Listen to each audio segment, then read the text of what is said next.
Jamaah, oh jamaah. Alhamdulillah. Alhamdulillahirabbil alamin. Kembali lagi di Islami Twinda buat jamaah Islami Twinda yang dirahmati Allah yang baru bergabung ya. Kita ingatkan dulu nih ya, tema kita pagi hari ini kita lagi ngebahas apa sih? Temanya adalah jangan di skip. Wanita harus tahu ini. Nah, tadi sudah dibahas oleh guru-guru kita di awal segmen, banyak yang bicara masalah tentang wanita ini. Bagaimana pada saat hamil duluan sebelum nikah. Nah, sekarang kita akan lanjut lagi nih ya, berbicara masalah tentang laki-laki nih. Ini laki-laki ini kok modus-modus nih, ada tayangan ya.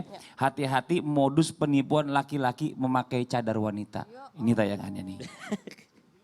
Dikutip dari Tribun Solo, Internet Moko yang merupakan warga Pandaan, Kecamatan Wonosari, Kabupaten Klaten menipu sejumlah jemaah masjid wanita dengan mengenakan pakaian muslimah dan bercadar. Keterangan dari petugas piket Masjid Agung Baitur Rahman Sukoharjo Faktur menegaskan bahwa keberadaan Internet Moko dianggap mengganggu jemaah lain, khususnya wanita.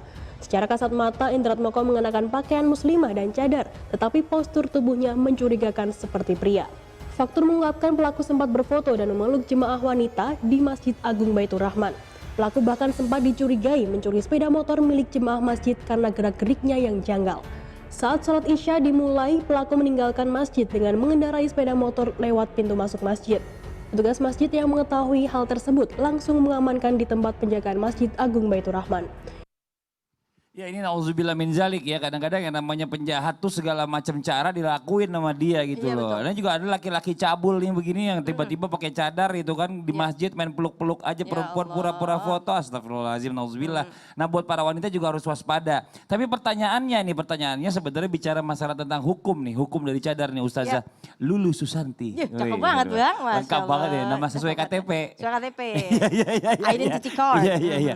Ini hukum cadar nih bagi wanita nih. Saya pernah dengar katanya hukum cadar ini sebenarnya kayak itu digunakan pada wanita, para wanita itu dalam keadaan tertentu aja. Ini bagaimana sebenarnya, kalau bisa minta penjelasannya boleh, silakan nih. Ya, terima kasih Kak Fadli, Habib Usman juga, Ustadz Syam. Jamaah! Yeay! Jamaah! Yeay! Alhamdulillah. Pemirsa yang dirahmati Allah, insya Allah mudah-mudahan kita semuanya Allah berkahi keluarga yang sakinah, mawaddah, warahmah. Amin ya Allah ya Rabbal alamin. Nah, sebenarnya seperti apa sih hukum cadar? Apakah sesuai dengan kondisi? Kullu ra'sin ra'yin. Setiap kepala memiliki pendapat. Pastinya Masya Allah banyak sekali madhab, dan tentunya senantiasa kita tahu bagaimana keilmuannya, kemudian Al-Qur'annya, hadisnya, Masya Allah.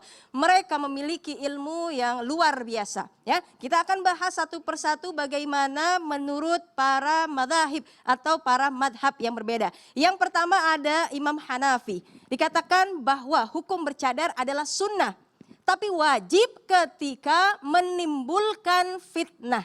Artinya seperti apa? Contohnya ketika berjalan kemudian ada seorang laki-laki yang menyapa, "Bu, sehat," gitu.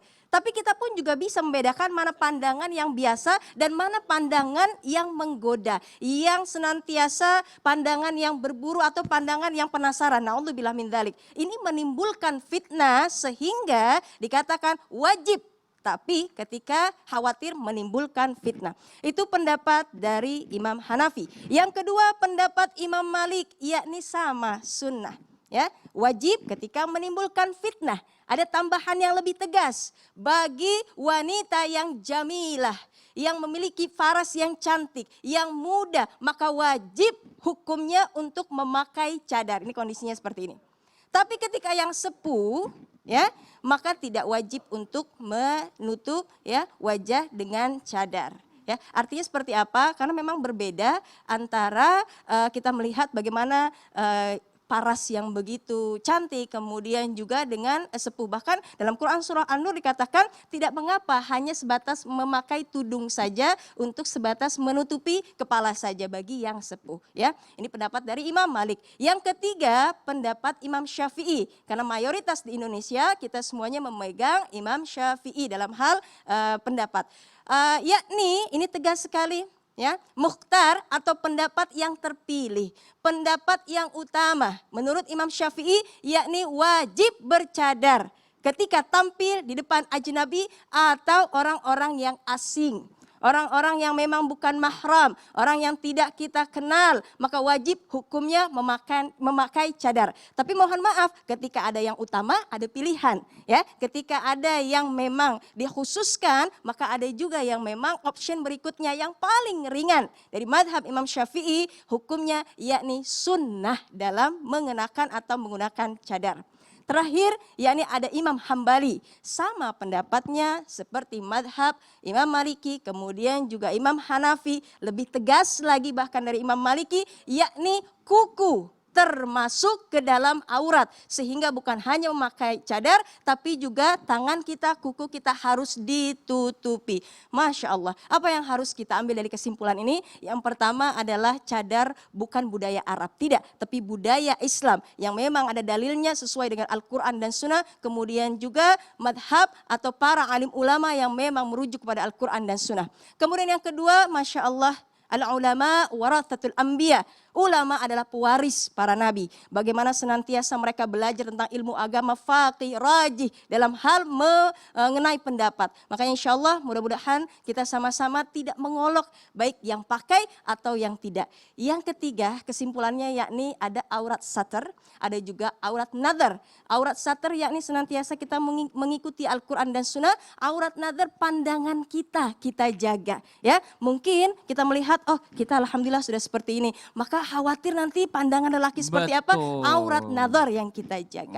Ikan lohan punya pebarkah, mudah-mudahan hidup kita berkah. Amin, jazakillah khairan kasiran. Makasih banyak Ustazah. Jadi buat yang bertanya selama ini ya bagaimana hukumnya, tadi dijelaskan dari 4 mazhab ya. Hukumnya semuanya jelas gitu, semuanya ada dan mayoritas itu hukumnya sunnah dan diwajibkan apabila kita memang sangat memerlukan memakai itu bertemu dengan orang-orang yang berbahaya mungkin ya, di lingkungan yang berbahaya. Nah sekarang Masya Allah nih sekarang nih, kita lanjut lagi pertanyaan yang sebelum iklan tadi nih sama guru kita Ustadz Syam. Wah. Sudah minta dijawab. Tapi bahasanya Mi, Oh, bahasanya baik tidak mengerti. Jadi sekarang minta jawab lagi nih ya. Bagaimana hukumnya dengan orang-orang yang lagi hamil, yang lagi haid tiba-tiba berziarah kubur. Karena ini banyak yang bilang, jangan. Kalau lagi haid sama lagi hamil tuh gak boleh. Ntar ketempelan loh. Ketempelan. Ntar keganggu loh, gak boleh. Nah itu bagaimana sebenarnya hukumnya, mohon izin penjelasannya. Baik, bismillahirrahmanirrahim. Tabi guruku Habib Utsman, Ustazah Lulu, Mas Fadli yang dimuliakan Allah Subhanahu wa taala serta para alim ulama yang dimuliakan Allah Subhanahu wa taala. Wanita hamil, wanita haid datang berziarah kubur, mengantarkan jenazah ataupun melayat, langsung kita jawab hukumnya boleh-boleh saja. Kecuali 1, wanita hamil yang datang ziarah kubur untuk meminta-minta di kuburan. Haram hukumnya, kesyirikan. Yang kedua, wanita hamil atau wanita haid yang datang ke kuburan untuk yang namanya yang mereka terganggu fisiknya atau terganggu mentalnya, psikisnya sehingga mereka datang ke sana dan di sana mereka meraung-raung, meratap dan ngomong sembarangan, yang ini yang dilarang. Kenapa orang tua kita mengatakan wanita hamil jangan ke ziarah kubur, wanita hamil jangan pergi melayat? Kenapa? Karena biasanya lebih sensitif perasaannya ketika melihat ada orang yang lagi berduka. Biasanya tidak bisa mengontrol, tanpa kita tidak menyamaratakan, tidak, tapi biasanya psikisnya terganggu, lebih sensitif sehingga kalau terjadi hal demikian mereka datang melihat suatu kesedihan, mereka gampang menangis dan menangisnya ini disertai dengan ucapan. Kalau sekedar menangis saja maka itu diperbolehkan. Rasulullah SAW meninggal anak laki-lakinya, menangis Rasulullah SAW.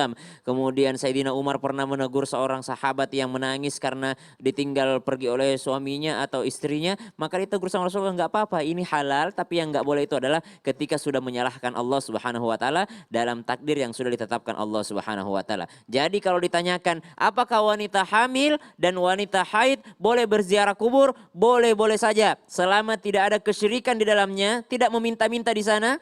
Yang kedua, tidak ada yang namanya meratap di sana. Kemudian apalagi yang ketiga, diisi dengan doa-doa ketika mereka datang untuk berziarah kubur.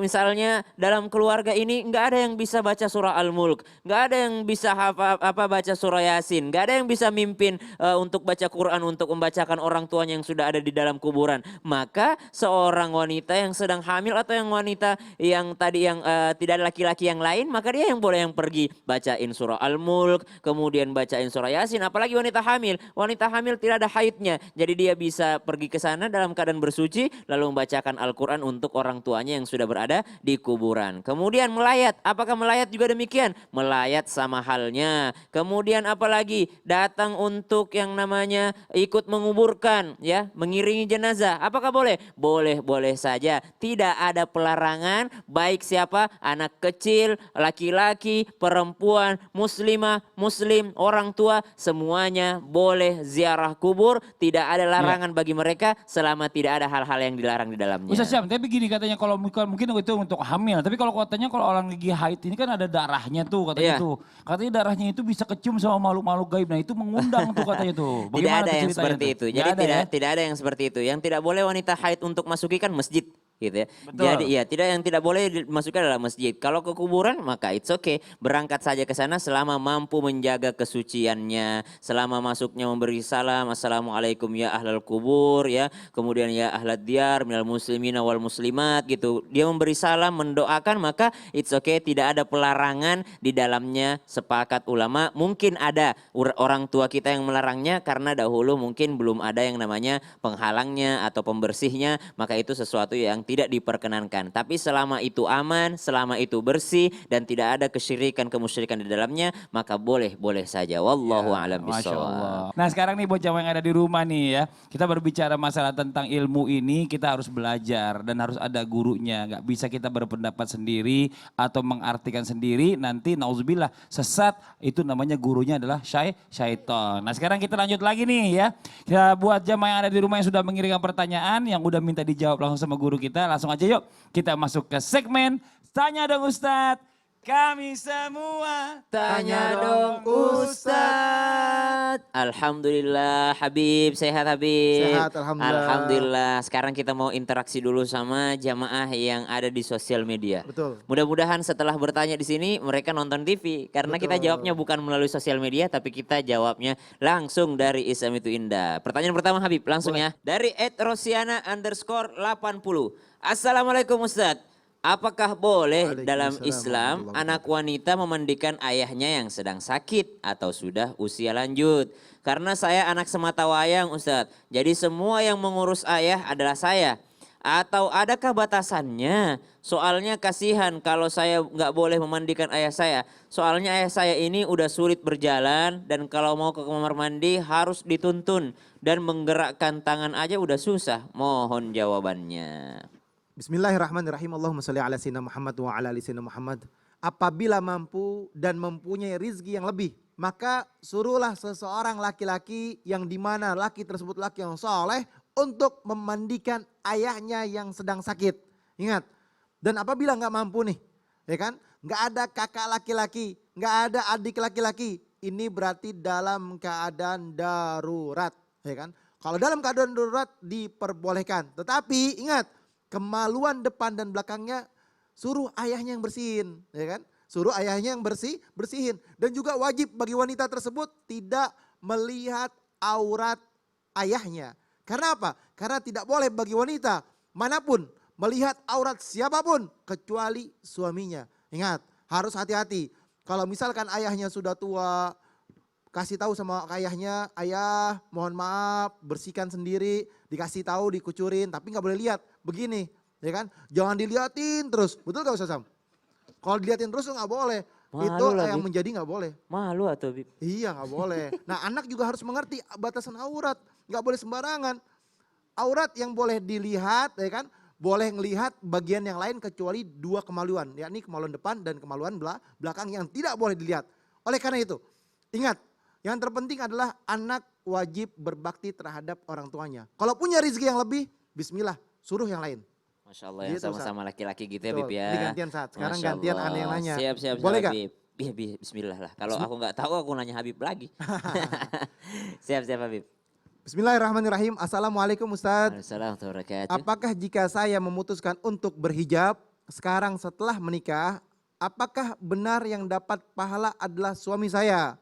Karena dulu sebelum menikah saya tidak berhijab dan katanya ayah saya lah yang akan menanggung dosanya. Apa benar selama anak yang sudah baligh tapi tidak memakai hijab maka ayahnya pun akan mendapat dosa. Bismillahirrahmanirrahim. Tabe guruku Tafadhol, Habib Ustaz. Utsman. Banyak sekali teman-teman yang seperti ini mengatakan mau berhijab setelah menikah aja gitu.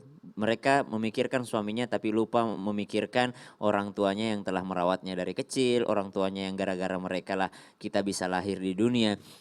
Sebenarnya dalam Al-Qur'an disebutkan wala taziru waziratu wizra ukhra. Kita itu tidak menanggung dosa orang lain, tapi bagi seorang ayah yang tidak pernah memerintahkan seorang anak perempuannya untuk berhijab, maka ayah ini menanggung dosa bukan dosa anaknya, tapi dia berdosa karena tidak pernah memerintahkannya. Jadi kalau misalnya si mbaknya tadi bertanya apakah ayah saya berdosa karena saya nggak berhijab, kalau ayahnya tidak pernah menyuruhnya, berarti dosanya karena tidak pernah menyuruh, bukan karena mbaknya tidak berhijab, tapi lalu ayahnya yang kena dosanya, tidak, tapi karena tidak pernah menyuruhnya. Kemudian apakah suami dapat pahala? Ya kalau suami yang nyuruh ya suami dapat pahala. Tapi kalau suami juga mengizinkan itu juga dapat pahala. Maka pahala kita kan kita bagi diri kita masing-masing. Dosa kita bagi diri kita masing-masing. Tidak ada satu orang pun yang menanggung dosa orang lain atau mendapatkan pahala orang lain. Tapi Rasulullah mengatakan siapa yang menunjukkan satu sunnah, suatu ajaran, misalnya ditunjukin nih hidayahnya, ditunjukin jalannya. Nih kalau begini bagus loh ya, kalau pakai hijab bagus loh ya. Maka dia akan mendapatkan pahala sesuai yang didapatkan oleh orang yang menjalaninya. Jadi ayah tuh dapat dosa bukan karena anaknya tidak berhijab, tapi karena tidak menyuruhnya. Kemudian suami dapat pahala karena beliaulah yang mengizinkan atau menunjukkan jalannya. Wallahu a'lam. Nah Habib, boleh nggak kalau sekarang Syam yang bertanya? Boleh, tafadhol. Pertanyaannya adalah, bolehkah seorang wanita menjadi saksi dalam pernikahan? Karena selama ini kan saya sering, Bib, sering hadir.